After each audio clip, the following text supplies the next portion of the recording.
cast a glance of a shadow perched above our little pontoon paws eye, and as I squint my eyes, Prince Maelbjorn silhouette finally emerges from the darkness. He is busy keeping a discreet eye on the festivities, sweeping his gaze across the courtyard as if to observe each person present. He looks thoughtful and does not sport his usual smile. When his gaze lands on me, I smile at him and approach the balcony as he greets me with a nod, resuming his warm look. I wonder if this is just a facade. It wouldn't be surprising coming from a prince. He didn't know you would have special guests at this lovely little party. It is an honor to be able to entertain Prince Maelbjorn. The bell chuckles as he leans in to get a better look at me. I guess in my own castle this is a first, but I must confess I am not used to this kind of mischief. It is refreshing. Oh, it sure is refreshing. Very literally, in fact. I grab a mug of beer and raise it in the direction of the prince to emphasize my joke, while my smile grows wider. Oh, is this whole party just a bench? I thought you guys were serious and would do anything to win. We are and we would, but wait, far be it from me to order you to do anything, but I feel like one of those romantic minstrels singing to a fair maid on the balcony. You wouldn't want to come down, would you? I'll be right down, but that's the last time you compare me to a fair maiden. I don't know if I should take this threat in jest, and the bear seems to have a malicious pleasure in leaving doubt. He quickly moves away from the balcony, and while waiting for him, I take the opportunity to fill another mug for him. When he finally arrives, still clad in his armor, I hand him this swing with a wink, and he accepts it with a polite smile. He then settles down against a haystack, and he sits down beside me. So have you seen anything that interests you? Oh, we're not too loud, by the way. I know for a fact that we are, but Maelbjorn doesn't seem to be annoyed by a little party. Oh, you're loud, but if it's going to piss off the few uptight people we're housing, I'm not supposed to a little more rowdy festivities than usual. Oh, your man's Prince. I could swear I was listening to a barfly. I thought I was dealing with the ear of the nation. You wouldn't dare say that to the actual ear of the nation, would you? The bear gives me an amused look before holding out his mug in my direction. How about a toast? I can't decently wish you a victory. I have to keep a certain neutrality after all, but I can't wish you lots of inspiration and luck. I'll take any wish you give me, although I doubt luck will be a deciding factor, but the talent I have it, don't worry about it. We laugh in concert as we clink our mugs together before taking a sip of beer. The drink is sweet but slight fizz. It has a honey aftertaste, delicious. When my mind breaks from this pleasant sensation, I catch a glimpse of the bear watching me with a smile on his face. You know, ever since I got here, I can't help but wonder, why me? I'm absolutely honored by the attention you're giving me, but I don't understand it. That's the problem with a lot of people. We hardly see our own worth. I let out a small laugh, thinking it's just another joke, but the prince looks me straight in the eye. I blush at what seemed to be a compliment and look away. This is not the first time to lose control, not in front of him. This is not the time to lose control, not in front of him beside him.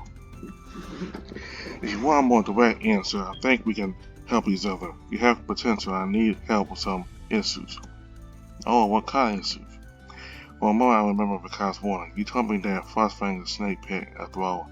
It looks like I'm about to fall into it. But now you don't need to know anything more. Just focus on competition. We can talk about it until then. Hey, you can't tell me that and then expect me to act like nothing happened. Besides, how am I supposed to know if I won the competition fair and square now? Clint looked surprised and then questioned me with his eyes as if I was suddenly struck by madness. And if I were to influence your victory, will you really see that as a problem? It's just a turning point in my life. Absolutely nothing important, right?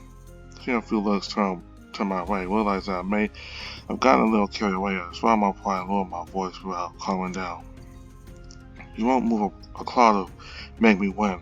Not a single one. I only want your vote if you think Akhet and I are good at what we do. If you don't expect that and you make me win, I swear I'll wait for the day you welcome. I don't know. The Emperor Kazal or the King of Akhet, the singers off key as possible and pierce their eardrums like no one ever did. They would still be talking about a century later.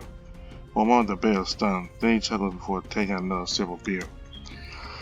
I have to admit, I'd really like to see that. You're just encouraging me to vote for you at this point. I tried to be as threatening as possible despite my cute bunny face. I don't really feel like it's having an effect, but at least it relaxes me. And finally the prince nodded slowly. Okay, I'm not in a position to courage to taste you telling this, so frankly, I will respect your request, but this only confirms that I was right about you. You hardly know me. How could you have seen anything special in me? Well, I'm not saying you are a gem. I'm just saying that out of all the candidates capable of winning this competition, you are the one with the least amount of flaws. The reason mixes his arrogance with a loose tongue, while the candidacy is from a noble family. She doesn't have the neutrality I'm looking for. Okay, so you just picked me because I was the least problematic guy. My self-esteem takes another hit. I can understand that, but in the future, if I was to respect my plans, don't involve me in your political maneuvers without telling me first. Understood. You have the authorization to call me by my first name, by the way. I'm tired by my plans. It's getting repetitive. I can't help but even more astonished and grimace as I watch him. But that's what you are. We're not that different, you know. I don't come from a noble family. The kings took power by force. I'm their heir because, but let's be honest, it's not like they can give birth. Not very noble when you say it like that, right? So I repeat, do not call me Prince when we talk alone, just Maelbjorn. Okay, Maelbjorn. I have a little trouble talking to him like this. It might take a few discussions before I get used to it, but I have to admit it's not nice to feel on equal polling. You know, seeing you walk around in armor doesn't help me because you're the prince. It probably isn't very practical to carry it around all the time either. Well, I'm still the crown prince, whether you call me prince or not. Do you know how many people have tried to assassinate me already? Maybe that's why you're here too, so the armor is a necessity. Well, more I imagine waking up every day with the thought of being murdered by a complete stranger. I don't know if I should find that terrifying or sad, but the bear has obviously made his daily routine. And then I put on a joking face so I don't sort of sorry I feel for him and pretend to reach under my clothes like I'm about to pull out a concealed weapon. Oh no, I've been found out. And God, the prince burst out laughing and pretended to grab his ass to play along. I sort of advise you not to make this kind of joke next to Gilon. You could take it very badly, huh? Well, it's truly surprising not to see the panther come in with a reproachful look.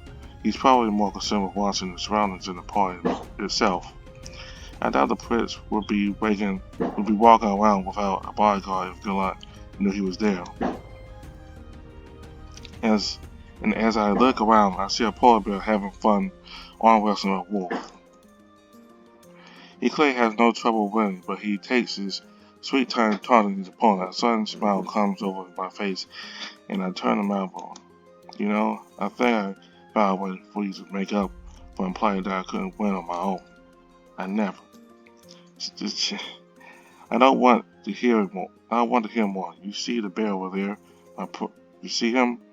I want you to beat him in arm wrestling. If you win, not only will you be forgiven, but you'll have the great honor of dancing with me. I give him the most radiant smile, and it must be he doesn't seem as playful as I am. I don't know if this is a good idea. I'm still a prince, and you're afraid of losing? Well, I can perfectly understand that. He looks pretty tough, I must say. Are you really trying to exploit my pride to get me to wrestle him? I can beat him easily if I want to. It's just that with my position I can't afford to do that. Okay, you know, the warrior who didn't fight would make a really nice title for the next song. Okay, I'll do it. But it better be a damn good dance. I know it was satisfaction that Maelbjorn's hand towards the table where this little unofficial tournament is taking place, and I follow him closely. Polar bears are very muscular, and the closer we get, the more obvious that that he is not a bard. He's probably one of the workers from a band of Porter or something like that. Prince plants himself in front of the table. Everyone moves aside to let him sit. All eyes on him, as if they can't believe what they're seeing, including the polar bear. What? I'm allowed to have fun too. The worker gulps and he puts his elbow on the table while Maelbjorn does the same in front of him, watching his opponent with a confident look. The prince is smaller and less muscular than the huge beast facing him, yet he doesn't wimp out.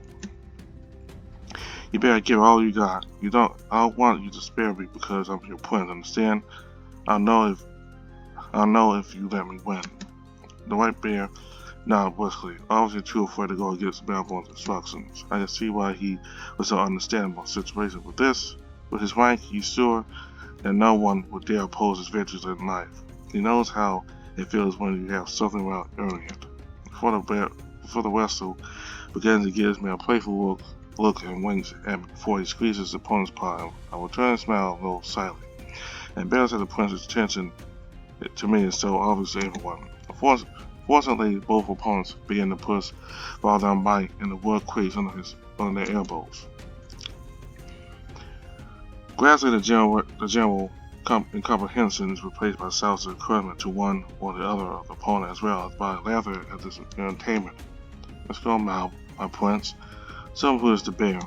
I doubt Maelbjorn can hear me, given the ruckus around us and his concentration in his battles of brute strength. Slowly, I see his forearm right under to force his opponent, but he takes this opportunity to tilt his wrist so that his paw wraps around the opponent and stretches his arm slightly. And from that moment on, the prince manages to regain upper paw and puts the polar bear back. It was always that brute strength would not be enough, and he made up for the physical gap in surprising technical experience. Finally, the worker folds in front of the prince and grunts in embarrassment. Maelbjorn stands up and raises his arms in the air, a look of pride filling his face as he sneers. Whose turn is it now? It didn't take very long for the prince to loosen up a bit. As soon as I join him, he turns to me with a big, victorious smile. Did you see that? You owe me a dance, by the way. Looks like it, yes. Very impressive win. I thought you were going to lose, my prince. Seeing Maelbjorn's disapproving look, I resumed alongside. I thought you were going to lose, Maelbjorn, but I'm certainly not going to complain about the result. To be perfectly honest, I'm even glad he won, but he's already burned with confidence, and I wouldn't want him to think I'm easy to win over. But deep down, I really want to dance with him, and not only because it's my best entrance. So I extend my paw towards him, and he takes it with a surprising delicacy that contrasts with the soul strength he just made in front of me. Without waiting, I lead him to the dance floor, where several people are already having fun. Do you know how to dance? Absolutely not, but I was hoping to learn. It's very simple, you see. Just let the music carry you along. Well, it's a little more complicated than that, but it's not like I have time to teach him how to dance, so I get in front of him, then I step slightly to the left before tucking my right arm under his. Then I start hopping around on the spot. Come on, let's spin. The big bear widens his eyes and begins to spin with me. It's not the most noble dance ever, but that's the fun of it. Besides, anyone can dance like this. And we change direction. I detach my arm from the bear's, then face him to pass my left arm under his, turning in the other direction while laughing at them. Maelbjorn joins me and dances awkwardly, his arm not exactly helping him stay graceful. You're not doing too badly. I'm not sure that. Carried away by the dance as well as the weight of his arm, Maelbjorn falls backwards and pulls me along with him, since my arm is locked under his. He manages this about to steer his way and wallows against a haystack. I find myself beside him, dizzy from the fall. Oh, sit. Did I screw up? I look up to catch the bear's eyes. He obviously had the same idea. We watched each other for a second, then are caught in a burst of laughter. That's what I call a dance. We make a good pair of idiots. I laughed so hard my way, but eventually I found myself having to rest against the prince's shoulder so I don't fall to the ground. If I had known that one mug would be enough to put me in such a state, I would have avoided drinking, but maybe it's not just the alcohol that puts me in that mood. Is it? Am I risking anything if I relax a little against him. Simon, we said no diplomatic incident. You're falling for the Prince Charming thing. Really? Ugh. Well, okay, just a little. I dropped my hand against Maelbjorn's shoulder, clearing my ears slightly to the side so as not to bother him. I can't see the look in his eyes, but he doesn't make any move, so I guess that's a good sign. Anyway, he remains silent. I have to admit that the mail armor covering his shoulder doesn't help make him very comfortable, but what matters is to have a good time, right? Luckily for me, everyone else is either too tired or too drunk to pay attention to us. So slowly I left my head to dare glance in the direction of the bear. Does he look sad? He stares off at the horizon and has a pained look on his face. I straighten up a bit and finally catch his eye. Are you okay?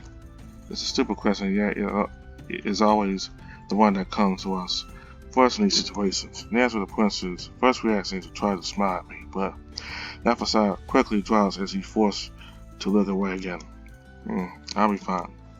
He remains silent for a moment and then looks at me with a serious expression, speaking in a slightly hoarse voice. I know it's not obvious, but I had a great time. Thanks. I just have a lot on my mind. You want to talk about it? We'll talk about it eventually, but not now. This is your party, so you better enjoy it. Finally, the bear manages to smile and then stands up, having me do the same as I reach out to him. He dusts off his arm and looks away awkwardly. Wait, are you afraid someone saw the prince waddling around like a drunk? You don't know how Barnes around. I'm mostly afraid I'll have 30 songs about my city dancing by the end of the night. Come on, we're not that mean. You wouldn't say that if you got the same treatment. Everyone gives me a slightly annoying look. It's true that it must be rare for him to be able to move an ear without anyone noticing. Nothing prevents me from singing something nice about you following these events. I had a great time with you after all. If you can showcase my charisma and muscularity, I appreciate it. I never forget the dancing part. I don't want to find myself having to prove to these ladies that I'm good dancer when I'm not. Does that mean he's only leaning towards the other side? Does it really matter that much? He's a prince. It's obvious that there's absolutely no way he could be interested in you. You know what? Dear inner voice, fuck off. Just this once. Everyone's about to head for his quarters, but I'm interrupted by grabbing his paw. Hey, I just wanted to say that it would be nice to do this again sometime. What do you think? I don't promise anything. I have a busy schedule, but I'll do what I can to free up some time. I would prefer more positive answer, but I'll have to settle for that, I guess. Good night to you, my prince. I'll do my best to announce this child in the most honeyed way possible. Maelbjorn smile a little more cheerfully. As he's walking into the building, he turns around and gives me an amused look. Good night, Dwarf Rabbit. And he closes the door. Now that bastard. He had the last word. You'll pay for this, big guy, I promise.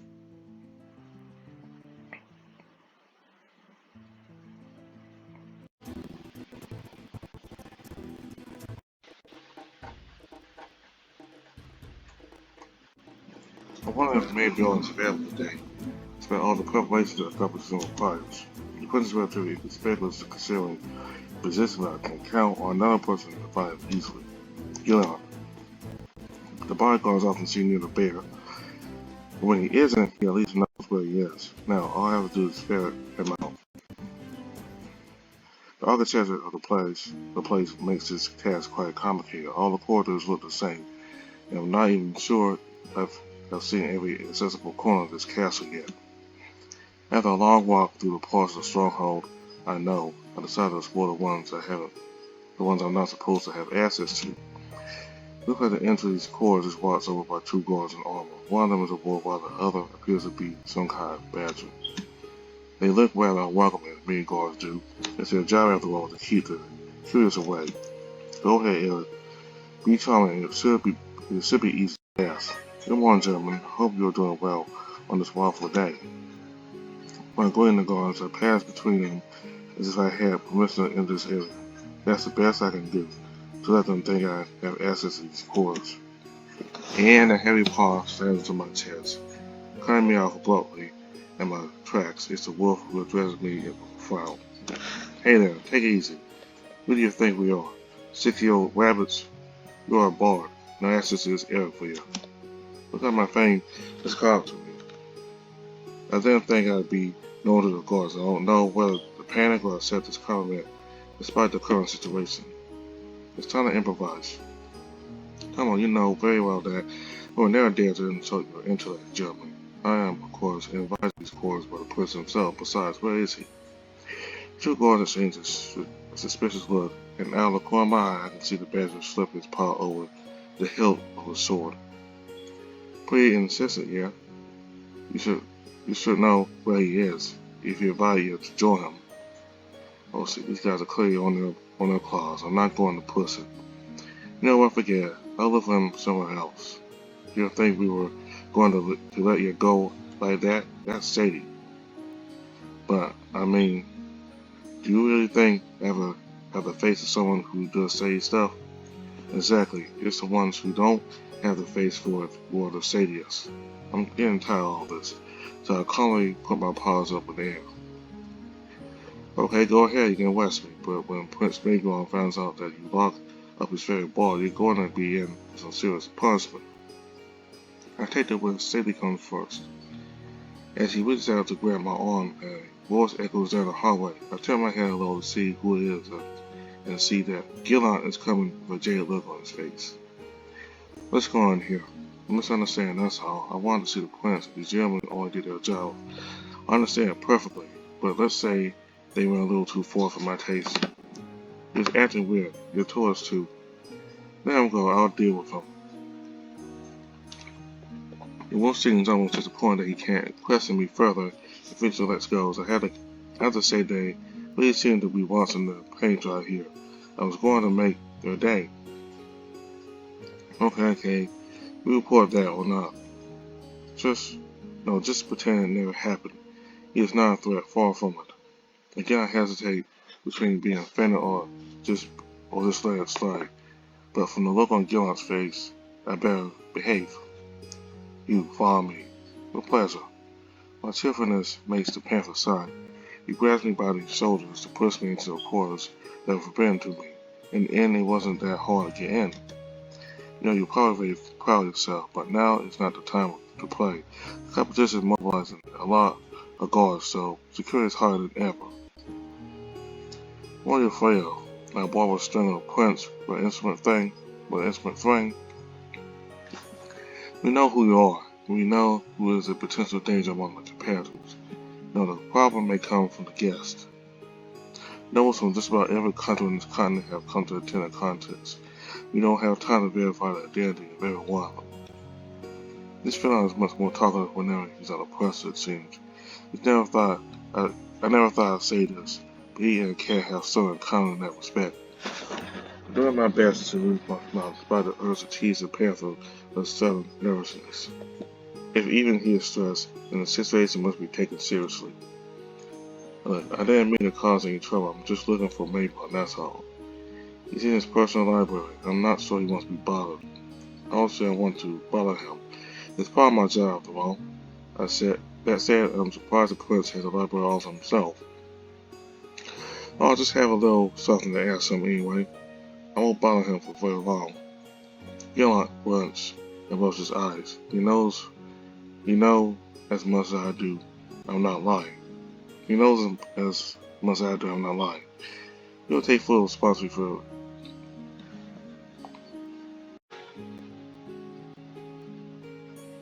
Gillan grunts as he rubs his eyes. He knows as much as I do that I'm lying.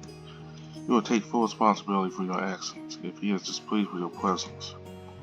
I didn't see it any other way. The bodyguard nods and accompanies me to a door with a 12-point star is engraved. Religion and erudition often go hand in hand. It doesn't surprise me to see this at the entrance to a library. It's very nicely carved. Gillan doesn't even bother to accompany me inside. In truth, once I open the door, I realize that the room is rather small, given that the vast majority of the space is taken up by huge shelves filled with books, scrolls, and wax tablets. It's not exactly my domain, but the smell of paper is pleasant, and the quietness here is soothing, present agitated as a guilty outside of this day of competition. And finally, I find a prince sitting at a waiting table in the middle of the room, immersed in a book. I let my gaze on the letters that make it probably make up the title. Then I finally managed to attract the attention of the bear who observed me with astonishment. Eric, what are you doing here? I wanted to see you before the contest. After all, if I lose, we may never meet again. Also, as long as it gives you a reason to come and see me, you're considering the possibility that you might lose there? The grizzly displays a amused look as he slips a bookmark between the book's pages before closing it gently. Well, maybe that's just a good excuse. Maelbjorn's gaze grows more inconsistent as I move closer to the table to bear with his questions. I just want to know if everything's okay. Everyone seems to be on edge, and yesterday, well, let's just say I expected it to be warmer between you and the kings. It's not less warm than usual. He smiles at me as if to reassure me, but I'm beginning to know that he's proving to be good at hiding his intentions. His reaction when he welcomes his daughter father is all the more surprising, knowing that I'm starting to wonder if the whole thing about his brand has anything to do with his reaction. Everyone knows he is branded by a lasso, as is Aeon. The spectacle offered by the tiger on his rifle may not have been to the prince's liking. He is in his saddle in every sense of the word. I understand you're the prince. It's classified. I won't insist. Maelbjorn nods with a knowing look before returning his attention to the book he holds in his paw. He pauses and sighs heavily as he places it on the table. Something seems to be bothering him, despite all his restraint. My fathers and I don't exactly agree on how to proceed, that's all. They had their time glory, and they're content with that, but I feel like they're holding me back. They had me playing parties and decorating hallways, and quite frankly, I don't mean to offend you, but that's not what I'm interested in. I wish to learn to govern, not to be a steward. Everyone has to start somewhere, right?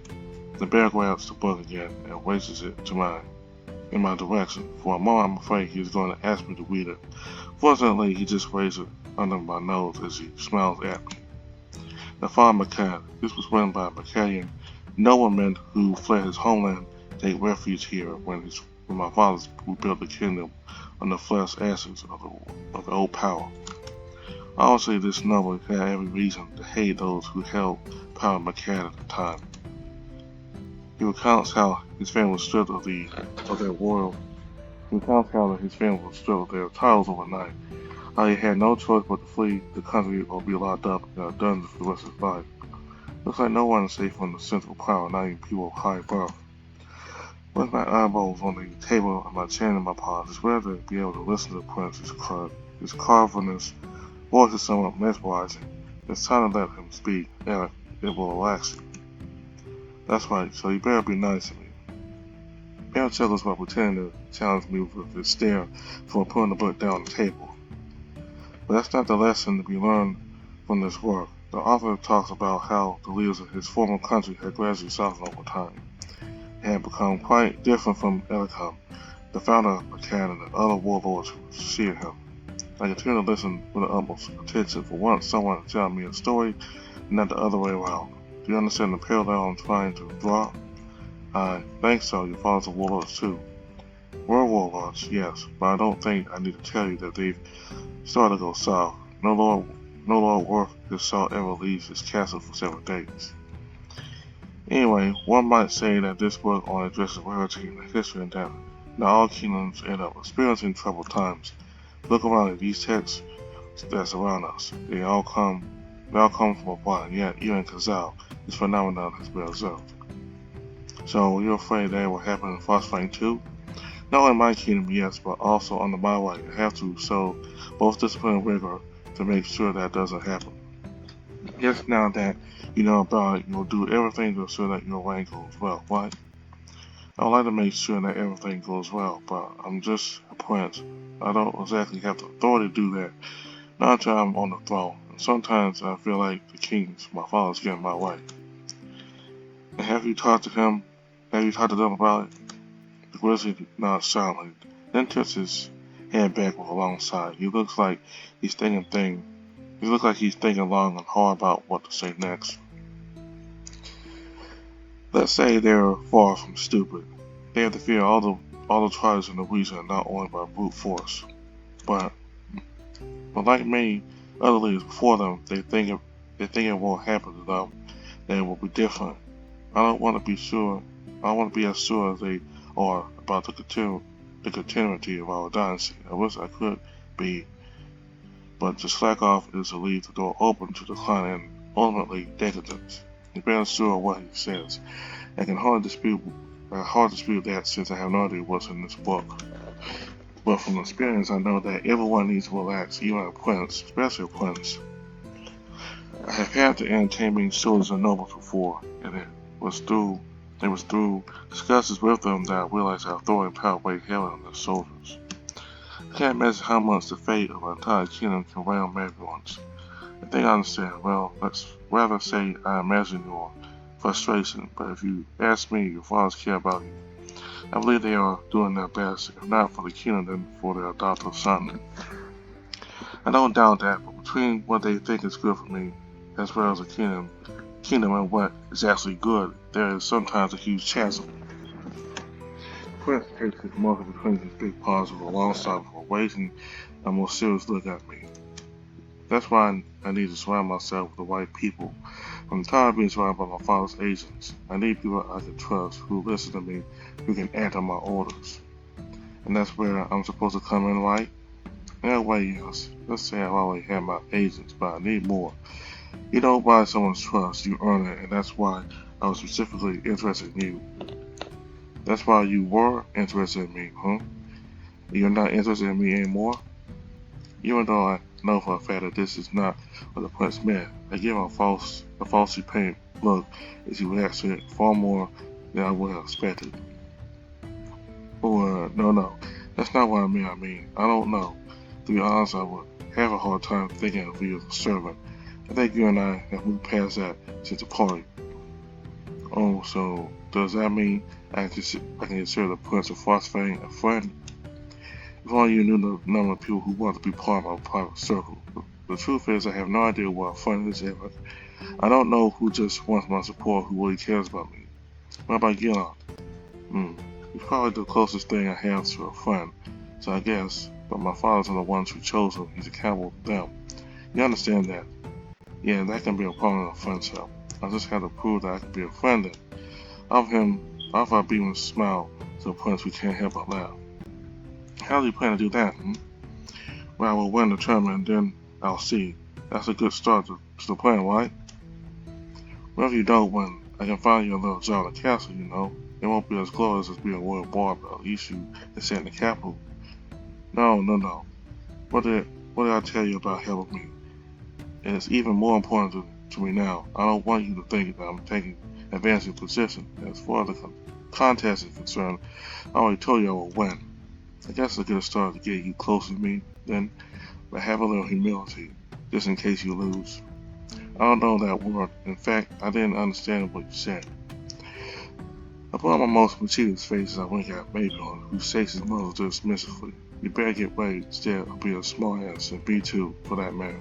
I got to deal with some foreign dignitaries before the contest starts. When a disappointed look on the bear's face, it's clear he doesn't take much pleasure in this kind of diplomatic meetings. Now, good luck with that. I guess I get to see your world from the inside very soon. I'll be in her to discover it. Oh, and you better win, Erik. I'm counting on you. Yet without delay in battles of the prince. With his blessing, I'm sure to win.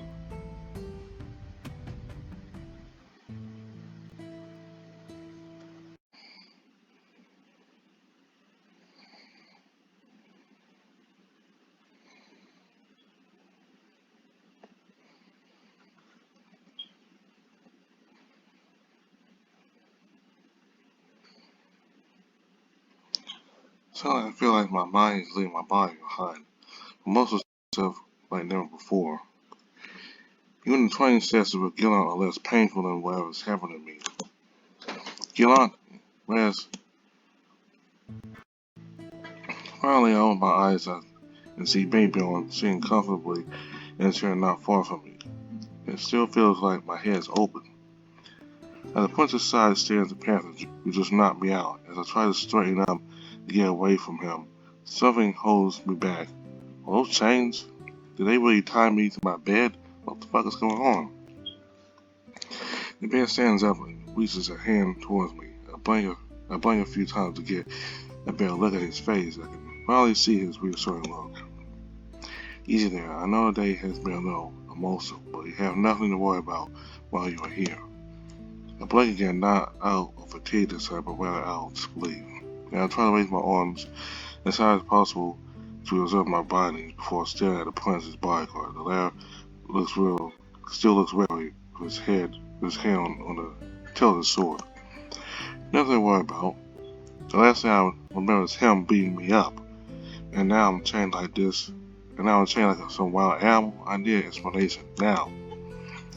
No more time for the usual pleasantries. Prince or not, he'll give me an answer. Killer thought you were attacking us. He thought it was a bodyguard, that's all. He could have killed you, but he didn't. Believe me, knowing him, that's so restraint on his part. The bear smiles as the panther growls and looks away. But that doesn't answer all my questions. Do they seriously think I'm a danger to them? I mean, I was singing. Then I felt like time stopped and nothing. What happened? I was better glizzy, hoping he has an answer that is understandable, without too many consequences, but deep down, I have the beginnings of an idea of what might have happened. I just wanted to be sure. The God finally chose you.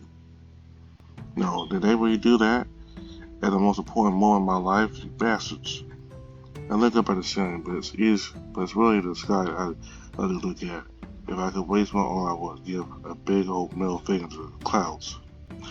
Maelbjorn cleared his throat to bring my attention back to him. I honestly thought he was going to be mad that this contest was ruined, but he had the biggest grin I've ever seen him.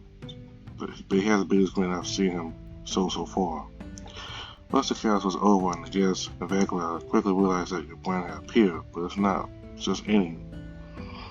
Before the bear had time to finish his sentence, the door to the room swings open and the Aeon Suite stows in, all closed by Lust. The troublemakers awake perfect. The song was so striking that I thought time had stopped. Well, it really did stop for us, but kids say enough for the day. I think it's wise to spare him. The Bear King has the same meaningless look on his face as Maelbjorn as he addresses his husband. Then he turns his attention back to me and speaks with a bit more gravity in his voice. You have been branded by NeveN. It happens while you are singing. This is the first in our history, so you can understand why we are all surprised and why there has been hostile reactions.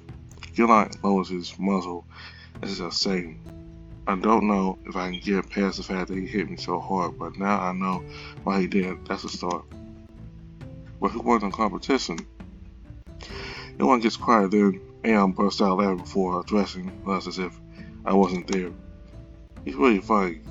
We'll tell him he's been blamed by one of the forgetful ones. He asks who won the competition.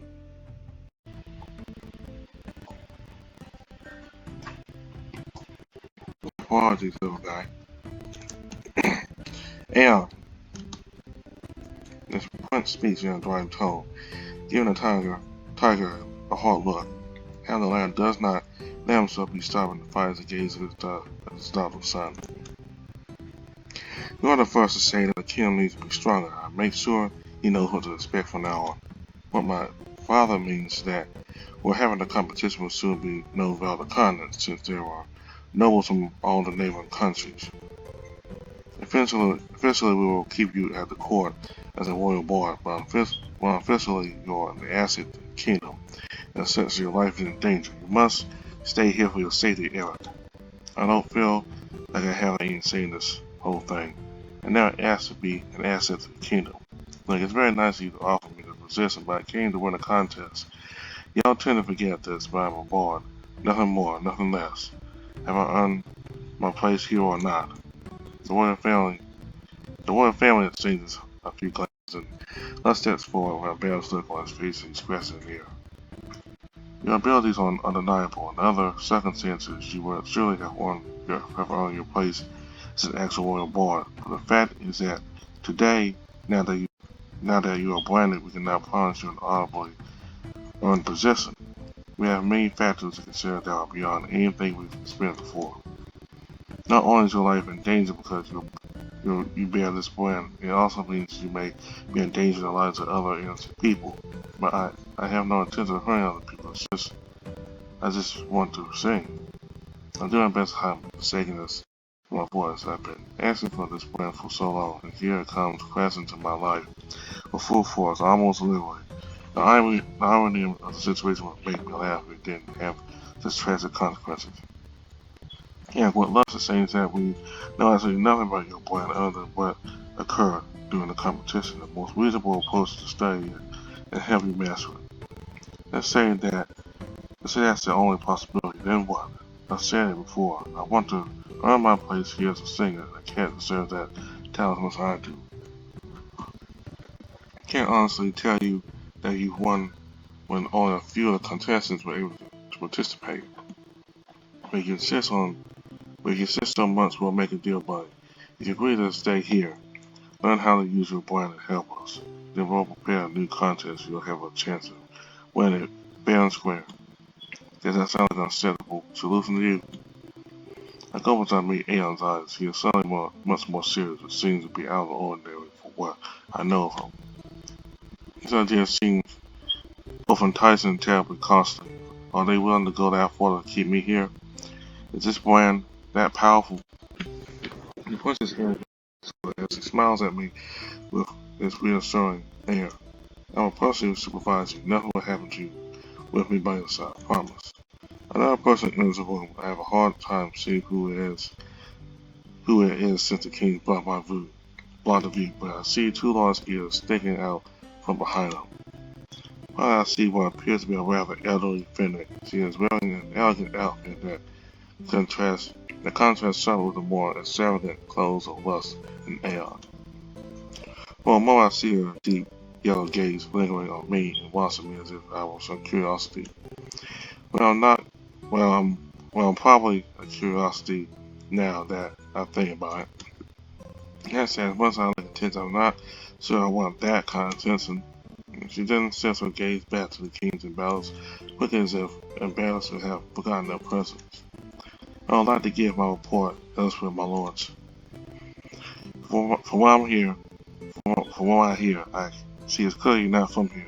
If the words are perfectly articulated, she has a very strong Maelbjorn accent. The boy needs to know the consequences of Brand's awakening. The Bennett nods and looks at me out of the corner of her eye before continuing. The nobles were all invited to stay for a banquet. Most of them accepted, but some Maelbjorn diplomats prefer to return to their country's power and systems. We did our best to hold them as long as possible, trying to keep them here any longer would not be well received by our neighbors. They may think we are holding our guests hostage. The white tiger turns his attention back to me and sighs softly. Akhet will know about your powers within a week. The other countries will soon follow. Thank you, Simi. Make sure we know which diplomats are leaving the capital. I don't intend to forget them in case they ever set foot in Frostbite again. Someone bows to the king once more and leaves without a word. Give me and the bear prince one last inquiring look. Once he is outside, Aeon gets hoarse as he stares at me. I would like to add that the awakening of your brand stared our stained glass windows, and without the intervention of several of us, there would have been many deaths. Fortunately, only a few people injured. I insist just so you understand the importance of training. Faced with the tiger's approach, I could only lower my gaze with the same. I may not like it, but he is right about this. An awkward silence ensues, but thankfully, Les straightens up and clasps his hands while clearing his throat. We'll let you handle this situation, Maelbjorn. Your father and I have to deal with problems that arise from this incident. The young grizzly nods to his father and watches them walk away. He sees that the panther remains in the room and insists with a glance towards the exit. Can you leave us alone for a moment, Gillard? He's no danger to me. The bodyguard bows without a word and gives me a hard look that makes me sad. I see his eyes fill before his again for a moment, and my body tenses. Fortunately, I quickly realize that my imagination is playing tricks on me. Shit, it affects me more than I thought it would. Well, I'm glad you found some common ground with my fathers, as if I'm more trying to figure out how to respond to him. No one really gave me a choice after all. Am I being held captive? My concern is awfully clear, as the bear shakes his head softly.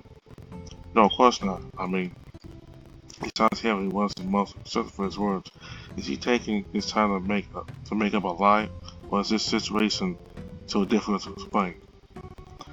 My father spoke the truth about your brand. You need to master it, and not serve the kingdom. At least to not harm, to not, at least to not do harm unintentionally. If I can assure you of one thing, that you won't find a better place in the capital for that. I feel like you expect me. I feel like you expect more from me than just mastering my brand. And I'm not a warrior, Maelbjorn, nor a hero for that matter. I thought that was clear from our training. The bear lowers his head, his gaze finally fixed on the ground. He seems lost in thought and unpleasant thoughts. It's only while I don't know what my fathers are planning to do about you.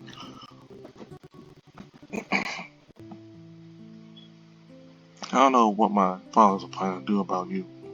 On the other hand, I think help you can help me even more than I have recently.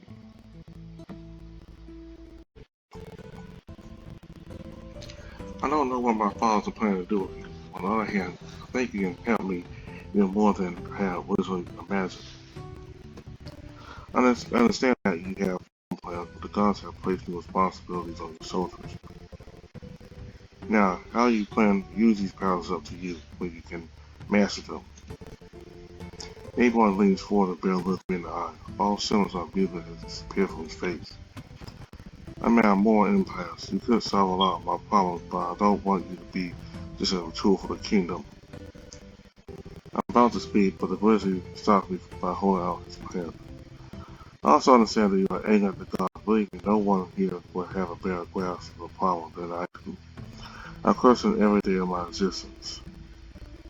I can see Maelbjorn's claws dig into the mouth of armor. I can see it bending under the sheer power of the prince's grip.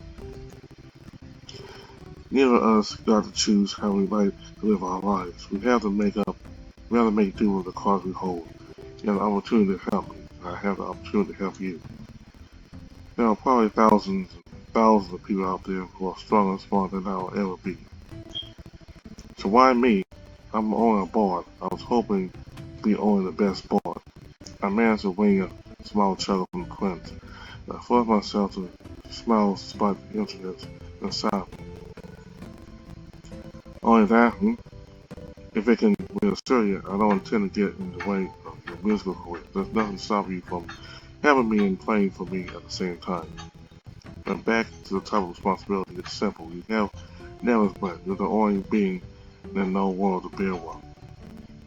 And how many people do you think are capable of what you will soon be capable of out there? That's the thing, I don't know how to activate this plan. I don't even know what it does, and maybe on we just out to stop me before stop me once more and say his head smiling. I'm going to help you figure this out. I don't think you're aware of the power you have in your hands, not yet, right? He gets up and pulls a sizable mirror toward my bed, slightly behind me. He then rummages through a cabinet and pulls out another one, small enough to be held with one hand. Take off your top and turn your back to a large mirror. I looked down my change and showed them to Maelbjorn so that he understood my problem. Well, sorry, hold on. I feel his powerful hands linger on the back of my hand. I hear a whip that makes me tense up. That was my favorite shirt. I'll have another one tailored for you. I sigh and then promptly comply, tweeting to see what the brand looks like. He hands me the small mirror, which I raise to face me. And at first I wind my eyes at the state of my face. I have a bruise circling my left eye. I don't feel pain. I don't feel the pain like I should. Then I see the rest of my body in the reflection of the other mirror. It too is covered with bruises that almost turn black in some places. And finally, as if cutting its way through the bruises, I see it. Numerous intersecting circles now covering my entire back. This brand is as large as Tanox. I stand speechless for what seems like an eternity. Maybe one has to break the silence. For all that have, for all that I have cursed the gods, I can only be glad that they have placed you in my path. It's as if you completely got away. Hearing these words coming from the prince, I bring about some surprise. I didn't think he was the type to blur out like that. I can't help but smile, very frank at the sight. At least he has a gift for getting me past my problems, even if it's only temporary. Don't you think you're getting ahead of yourself, my lord? You have heirs to produce, and I doubt I can provide that. I managed to provide. I managed to make the big guy blush, and then his eyes widen before he pulls himself together, scratching the back of his head with embarrassment. It looks like the idea of being with another man is totally unpleasant for him, after all. It's good that you're joking. It means you recovered. That's reassuring. I was worried that the whole thing has really shaken you up, but you're still the same smooth-talking rabbit. I never smooth talk, dear. My promises and sweet words, I keep them as much as possible. And as usual, Erik, a little humor and good company bring you out of the bottomless pit that is in your mind. That is your mind. How much longer do you think you'll last like this? The grizzly gives me a little tap on the shoulder. This is the first time he's really been able to control his strength with me and not shake my whole being while doing it. Sorry about the mistakes, by the way. It's not my decision. Yeah, don't worry, I'm used to it. I went and wink at the bear, who sighs heavily as he frees me with a look that wavers between amusement and embarrassment. All of a sudden, you almost make me regret your release. Free at last, I'm surprised I don't feel any of my broken ribs as I stretch my forelimbs, several of my bones even crack quite satisfying, satisfyingly before I stand up for good. They probably healed me from the wounds inflicted by Gilad. I didn't think it was possible to do that so quickly. I thought Gilad hearing me has a hard time leaving my mind. Come on, Erik. Try to think of something else. You shouldn't regret fleeing me. I'm certainly the first Gilad. I'm certainly the first Gilad in the stress you rescued, after all.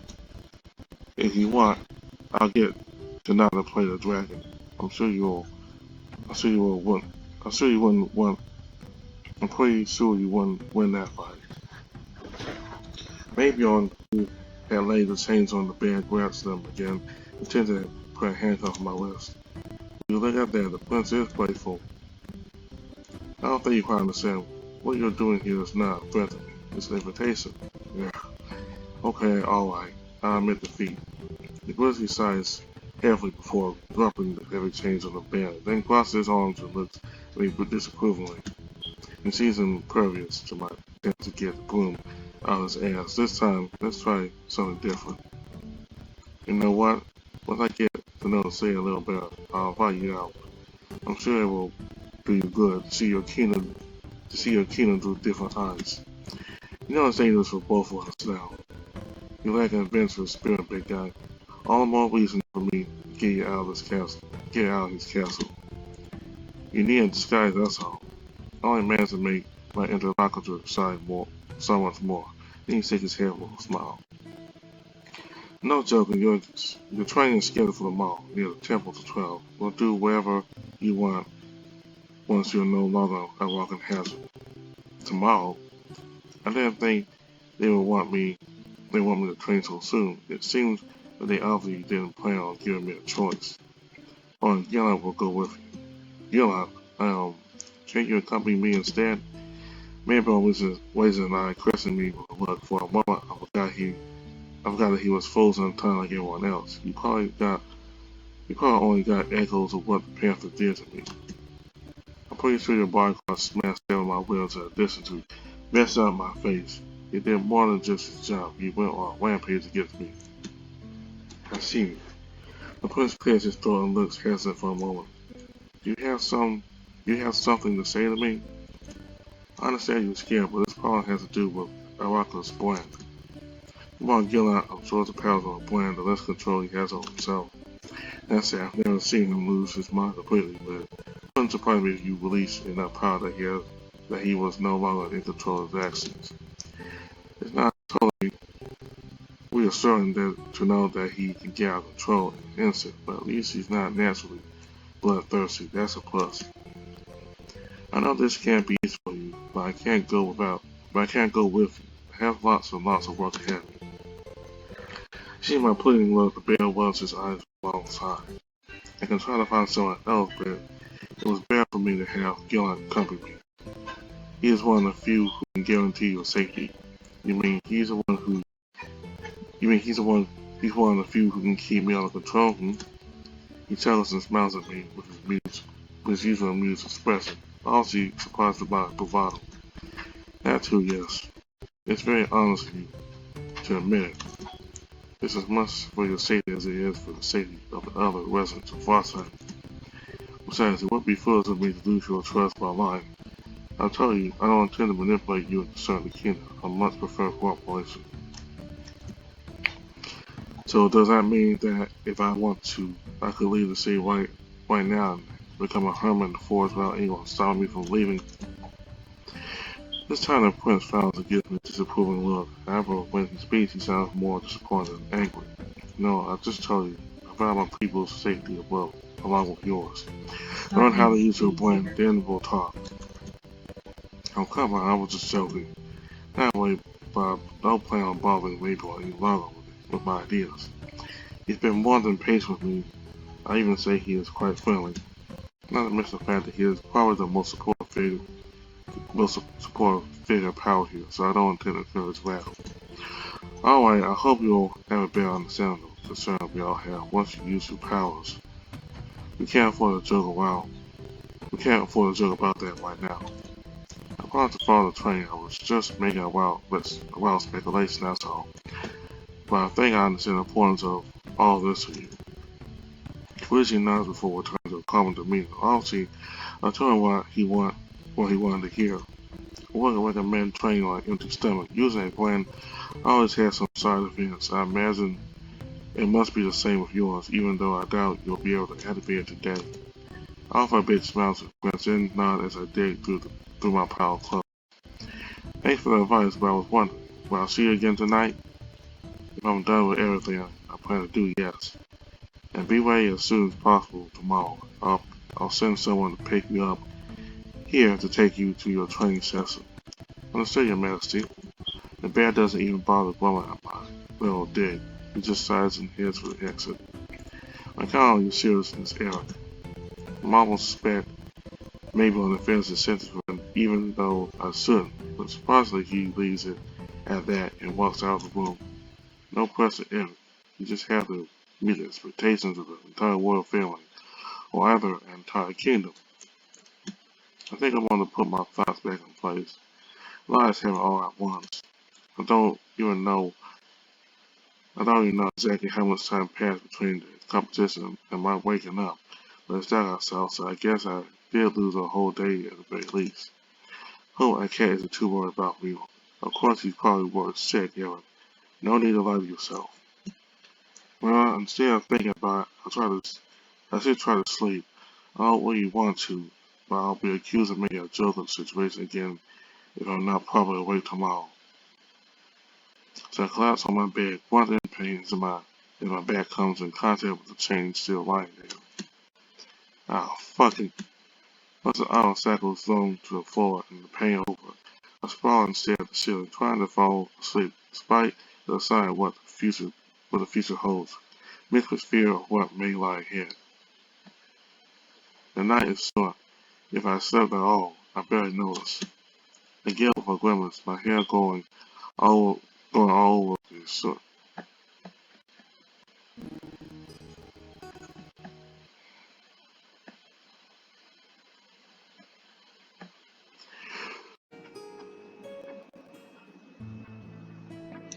In all honesty, I was not expecting his visit at all. I thought he would be too busy to come and see me despite his promise made in the morning. Are you okay? You look tired. Don't worry about that. I'll be better tomorrow. I invite the bear in and he drags himself to the nearest chair. He settles in heavily, somewhat so that I'm afraid the chair will collapse. So what brings me to the visit of the illustrious Prince Maelbjorn? The gracious sneer, shaking his hands, I offer him a playful smile.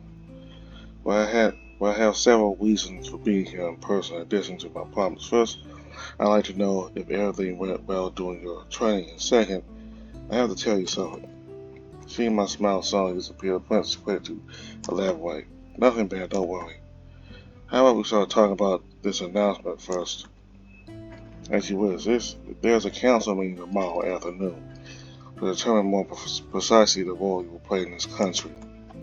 And now as I look away, even though the bear warned me in the morning, it still feels weird to think that my fate is no longer entirely in my hands. You're invited, and I'll be there to defend you. I'd like you to meet me in my room tomorrow at the crack of dawn so we can prepare you properly. Even if a dirty joke pops into my head, I mobilize all my willpower not to say it. This really isn't the time for this, Erik. I'll be there. Good. But I'd like to ask you something. I'm all ears. You know that talk we had about friendship? I think today gave me a little window into what you're going through. People are interested in my plan for the kingdom, for the gods, or for whatever reason. Seeing my disappointed look, Maelbjorn tilts his head worriedly, waiting for me to continue. With all this attention on my powers, I feel like a tool more than a person. You're wrong, Erik. Wait, let me finish. I understand that you have a duty to your country, and I think I understand your concerns as well as your desire to be a good leader. I do not intend to force you to choose between your country and me. I would like you to promise me more in person than just my powers. The prince nods and smiles at me reassuringly. There's something soothing about the softness in his eyes coupled with his deep voice. It's not a hard promise to keep, but I will keep it. I have no intention of seeing things any other way. But I also want you to understand it's normal for others to expect a lot of you now that you have these powers. You are accessible. I know I am accessible. Nothing new there. I managed to bring a laugh out the prince, which in turn makes me smile. Because I didn't feel like dragging on this topic anyway. On a more serious note, I learned my lesson of responsibility pretty well, I would say. I can restrain myself from messing with Vo. Think about what you told me. Maelbjorn allows himself a polite chuckle, a subtle air of pride settling into his eyes. By the way, that training lesson, how did it go? It was surprising, I would say. It's not every day you get to see a boy smash his head with a hammer. And I say that after seeing a lot of strange things at fairs. A lot of strange stuff at fairs. Do you know that some people are able to swallow the blade of a sword whole without getting hurt? That's crazy. The bear's eyes widened, curiosity rising in his gaze. Up to the hilt, they have to be used on a brand. It can't be done otherwise. I didn't see any evidence of brand activation, but the blade was not used, but it's impressive to see. Maelbjorn squints his eyes at me as if he is trying to detect a lie. It's surprising to discover that he doesn't seem to know about fair selves. I can't help but laugh as I wave my paws in front of me. But again, that's not the point. Bo is more mystical than I expected, that's all. Maybe I should have warned you about that, indeed. But for all the criticisms I have of the Courage of the 12, there's no denying that they know a lot about plans. The problem is I didn't learn how to use my plan. It was all very theoretical. But it takes time to master anyway. I know that for a fact. And on top of that, I guess yours is hard to control than I know of plan. Does that mean it took you a long time to master it? I thought the prince would be exceptional. And the wizard gives me a jaded look, and I offer him my best smile while I rest on the edge of my bed. By the way, what's your regular gesture? Reading books? I don't remember, it was a long time ago. I don't use it anymore. Oh, come on. You could help me. I haven't found mine yet. Maybe I exhales heavily and takes a deep breath as he answers me with a clear noise in his voice. I've abandoned my training. There are more important things that require my attention. This is subject restoring for him, but not to this extent. Come on, Erik, try to relax him a bit. You know, if I learned to control my brain, one of these days I could give you lessons. I know how to use mine. I just don't use it. Maelbjorn's sulky look is pretty cute. I wonder if this is a good time to tease him a bit. What do you think, Erik? It's always a good time for that. If you're not interested in playing, I can give you a different kind of lesson. The big bear tilts his head, questioning me with his eyes, and changes so that it may be a tad abrupt, but I'd rather we move on to more pleasant discussions. You told me you wanted to learn how to dance. I still owe you that lesson. I doubt I said that. That's what I understood anyway. I think there are other issues that need our attention right now. Besides, you do really see me dancing properly. I don't have the body for it. But every prince has to know how to dance. How else are you going to charm the ladies? I'm pretty sure they're interested in a lot more than just dancing. Ooh, will you give them a tour of your personal library then? I'd say that would be original, no offense, but I doubt that's the best way to break the ice. Maelbjorn looks at me in perplexity. I remember seeing you around many women. In fact, you spent a considerable amount of time in the company of other men, particularly with the ambassador to and Akhet. Well, I add Akhet to the list, but I suppose he considers him more of a musician less. But I suppose he considers him more as a musician less as one of my friends. It's not making my case seem worse. Also, so I'll be worried about the Grizzlies' attention, and I'll take that as flattery. I don't feel like he's really obsessing with me. Yeah, I'm pretty specialized on that particular demographic. Looks like you know a lot. I might add Cat to the list, but I suppose he considers him more as a musician less as one of my friends. Does not make my case any worse. Also, so I'll be worried about the Grizzlies' attention, and I'll take that as a flattery. I don't feel like he's really obsessed over me. Indeed, I'm pretty specialized in that particular demographic. Looks like you know a lot about me. I know a lot about a lot of people who live within these walls, but you are trying to deviate from the top of this discussion. You think I should take your advice on seducing ladies, Mr. Manhunter? I just think there are some tips that work for everyone. Anyway, as far as I'm concerned, I know I wouldn't turn down a good dancer. An idea suddenly occurs to me. Oh, daring. Yeah, very daring. That said, if you don't want to learn to dance, I can give you a whole other kind of lesson. I stand up and walk towards the prince, exaggerating my natural hip sway while giving him a amused look. First he questions me by a glance, however his incomprehension quickly turns to amusement. He's challenging me?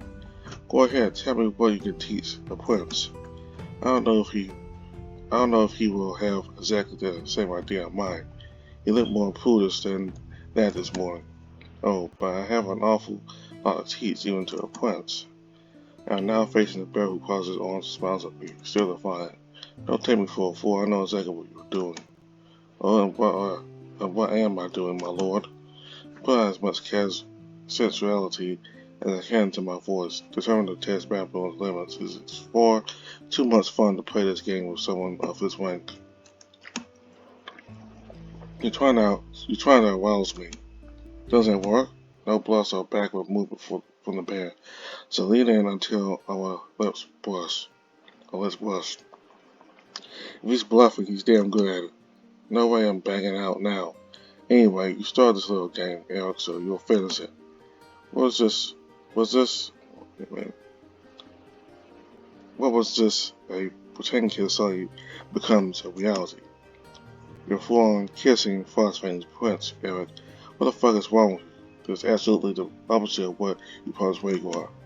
The worst part about it is that now the bear looks as surprised as I do. Neither of us really thought I would go this far. Finally, I pull back and scratch my head with a laugh, completely embarrassed by the situation. Find something to take control of the situation, Erik. I got you. That was pretty weak. Are you sure I'm not the one who got you? You seem more embarrassed than I am. Why do I feel this heat rising in my muzzle? Am I really blushing? Come on, Erik. Your scar's hot body, the charmer, the bed smasher, and simple kiss shouldn't make you blush. You're more impressive than I thought, that's all. Here's a pause that's tend to do that. Besides, I've had time to mentally prepare for that. You're not exactly discreet when it comes to charming someone. Hey, I didn't ask for any comments or studies on my flirting techniques, Mr. Prince Charming, and last I checked, you didn't turn me down. I didn't say I didn't like it. Yeah, well, what? I told my head question a bit with perplexity. Did I hear what he said? Did I hear what he said right?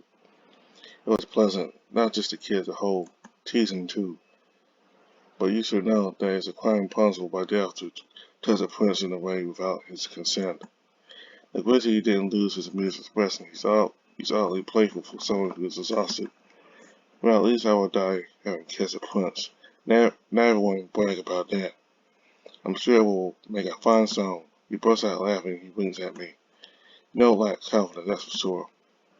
You love it. No puss, I have my limits. I lean forward and whisper in the bear's ear without giving him time to protest. I'll do it again as long as my prince lets me. Maelbjorn puts his hand on my chest and pushes me away with all the gentleness he is capable of, trying to hide the clear enjoyment he has at the moment by taking a more serious look. All in good time, Erik. You have more important things to do right now. This time the one who tries to protest, but he turns around and woman just through and satchel hanging from his belly, pulls out a book and hands it to me with a smile. This is the best story of Brian's I can find. Now the most complete at least. I hope it helps you. For a few seconds I stand completely still while multiple questions run through my mind. The most important one being, how are you going to pretend you can read, Erik? The bear insists by waving the book in front of me, and I quickly reached for it before realizing that I may have been a little too rough. I then pet the cover of the book as if to make it feel better. What the fuck are you doing, Erik? Um, sorry, my mind was somewhere else. As it as it often is. Prince chuckles softly, stands up, giving his usual pound on my shoulder. Get simple and read it when you can. Hopefully you can impress Vo with what you learned. I'll think about it, thanks. And guess it was too, maybe I insist. He nods as he leaves, closing the door behind him and leaving me alone in my room. I have a strange feeling that I have both stagnated and moved forward during this day as I crash on my mattress. As I close my eyes, then I abandon myself to the arms of sleep, I ask myself one last question. Will I ever be able to tell the whole truth? Continued. Hey everyone, this is where the first chapter of Maelbjorn ends. We hope you enjoyed the beginning of this part of the story. If you want more information about NeveN, feel free to follow us on Twitter. We also have a Discord allowing you to chat among community members. Finally, if you would like to support our project, we also have a Patreon that offers you a series of benefits bills 2 weeks in advance, but also unique stories about the characters in NeveN. If you like the VN, please also feel free to rate us on itch.io. It will help us a lot. Once again, a huge thank you to everyone, and see you in a month for the next chapter of Tanakh.